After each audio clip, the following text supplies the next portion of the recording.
rappelle des rôles Scrum. Donc on a trois rôles essentiellement, hein. On a le rôle de Scrum Master.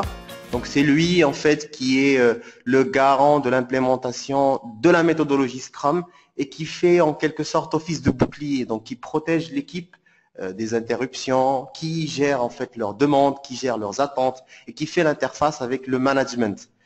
Donc sur la partie administrative, sur la partie organisationnelle, sur la partie ressources, sur la partie budget. On a après le Product Owner, le PO. Donc lui, en fait, il gère l'interfaçage avec le client. Généralement, ce qui est recommandé, c'est que le Product Owner, il faudrait que ce soit une seule personne et il faudrait qu'il soit en contact direct et permanent avec les différentes parties prenantes en fait du projet. Oui, moi. En fait, j'aimerais savoir quelle est la différence entre le chef de projet et le Scrum Master. Très bonne question.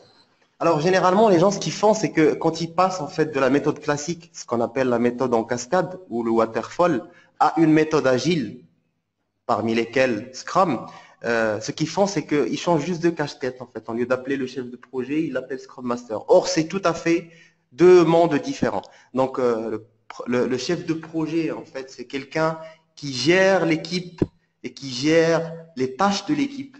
Le Scrum Master, c'est un père de l'équipe en fait. C'est quelqu'un qui fait partie de l'équipe mais qui ne gère pas l'équipe en fait. Il gère juste les principes. C'est lui qui implémente Scrum. C'est quelqu'un qu'on appelle en fait un leader servant. Donc qui est en train de servir l'équipe pour leur faciliter la vie, pour accomplir leurs tâches le plus vite possible. Donc c'est deux notions tout à fait différentes en fait. Un chef de projet n'est pas un Scrum Master.